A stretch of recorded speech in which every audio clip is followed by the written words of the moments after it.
Cuma orang kadang bertanya apakah kolonialisme itu sepanjang 350 tahun gitu kan. Kemudian kita ada jawabannya. Iya, kita nerbitin buku yang ditulis oleh Pak J.J. Racing, diberi pengantar oleh Pak Abil Apian, ahli sejarah maritim.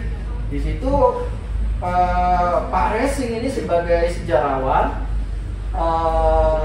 yang pendekatannya unik karena dia menggunakan pendekatan hukum internasional. Dia sebenarnya seorang ahli hukum ya, tapi dia secara ekstensif menggunakan sumber-sumber arsip hukum, hubungan internasional, dan dia bisa menjelaskan bahwa yang selama ini dipercaya dan dihembuskan oleh kelompok nasionalis, terutama Bung Karno tentang Indonesia dijajah 350 tahun itu sebenarnya tidak ada buktinya, nggak ada yang dijajah 350 tahun gitu. Ya, ini adalah informasi yang saya terima sejak saya SD, SMP, dan saya bawa sampai sekarang bahwa Indonesia dijajah selama 350 tahun.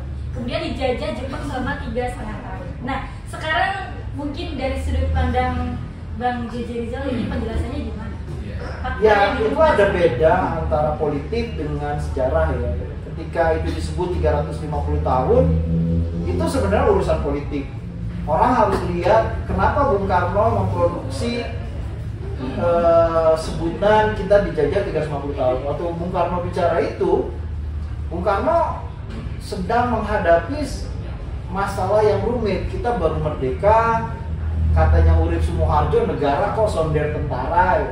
Negara nggak punya tentara gitu. Mau melawan Belanda yang comeback dengan persenjataan modern itu pakai apaan gitu? Bambu runcing? Ya nggak mungkin gitu. Bambu runcing pun kalau mau dibawa harus dibuat satu motivasi yang luar biasa sehingga orang berani melawan persenjataan mesin paling modern dengan bambu runcing gitu. Nggak gentar gitu. Nah caranya bagaimana? Dibuat mesin motivasinya. Apa itu? Kita sudah dijajah 350 tahun. Masa kita mau dijajah lagi? Marah lah. Percayalah kalau ketika bambu runcing itu dikasih baca-bacaan, dia bisa kebal, bisa setara dengan misil atau rudal begitu. Tapi itu karena apa ya? Karena kita itu perlu motivasi, perlu dorongan, perlu pembangkit atau reaktor emosional, emosi begitu ya.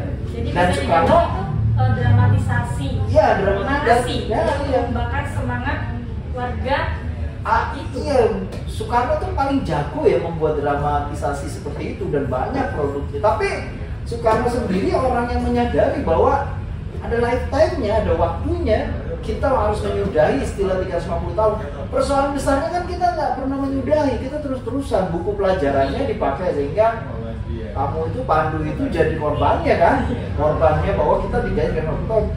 Padahal waktu Soekarno lahir di Surabaya, Bali itu tempat ibunya itu masih merdeka, masih berperang sampai tahun 1906. Aceh masih perang sampai tahun 1907, kemudian 1903 kemudian pejuang-pejuang Aceh yang berang ke Sumatera Utara bergabung dengan Sisingamangaraja terlibat dalam perang Batak dan baru berakhir 1908. Katanya di mana di situ ada perlawanan berarti bukan dijajah ya? Ya itulah pentingnya risetnya Racing bahwa dia menggunakan fakta-fakta hukum yang bisa menjelaskan. Misalnya ada kerajaan-kerajaan yang merdeka dan nggak pernah dijajah. Jadi kalau misalnya ada penjahat yang lari ke salah satu kerajaan, misalnya kerajaan A begitu di Nusantara, itu pemerintah Hindia Belanda harus mengirim surat untuk minta ekstradisi. Artinya itu kan negara yang merdeka nggak pernah dijajah. Salah satu contohnya? Ya misalnya kerajaan Banjarmasin gitu ya. Dan banyak loh kerajaan-kerajaan yang sifatnya maritim begitu, yang orang laut gitu. Jadi kita belajar apa yang kemarin Bu Mega resahkan tentang kok Indonesia bisa ya gampang dijajah 350 tahun. Saya tugaskan sejarawan. Pertama Bu Mega nggak sadar bahwa itu yang memproduksi bapaknya ya tentang 350 tahun. Terus yang kedua, sudah ada sejarawan dan sudah terbit dan sudah menjadi karya klasik ya punya J.J. Racing ini. Udah itu aja udah cetakan keempat atau ketiga. Jadi gitu. sebenarnya Indonesia dijajah selama berapa tahun? ada perbedaan gitu. Di Di masing-masing daerah gitu. Misal yang paling tua kayak saya orang Betawi gitu ya di Jakarta, itu nggak sampai 350 tahun. Masa Belanda datang tahun 1619 dihitung sampai 1942 ada 350 tahun? Nggak ada. Nggak ada di Indonesia yang dijajah 350 tahun. Kalau dihitung ya dengan benar dengan kalkulator gitu ya, itu nggak ada 350 tahun. Kayak tadi saya sebutkan, Aceh baru selesai perang tahun 1903. Mungkin salah satu daerah yang paling lama dijajahnya. Nggak ada, kan saya bilang tadi benteng pertama itu dibikin di Ambon 1605, ya kan? Dari 1605 ke 1942 sampai itu. Belum kan ada masa jeda Inggris, masa jeda Prancis, Dendels gitu. Itu kan harus dihitung ya. Jadi sebenarnya itu berbahaya menurut saya ketika kita ngomong kita dijajah 350 tahun kalau kita nggak berhentikan dan mengoreksi. Pertama, kita membenarkan stereotip pemerintah kolonial bahwa orang pribumi itu goblok, bodoh.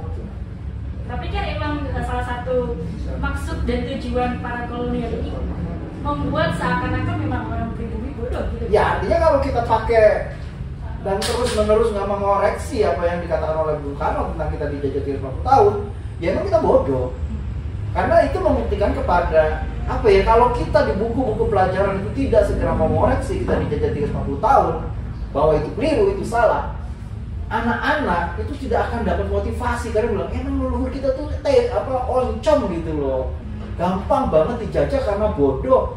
Padahal kalau kita baca buku ini kita akan paham kok. Ternyata kita tuh punya kemampuan diplomasi. Kalau punya kemampuan diplomasi artinya kita nggak bodoh.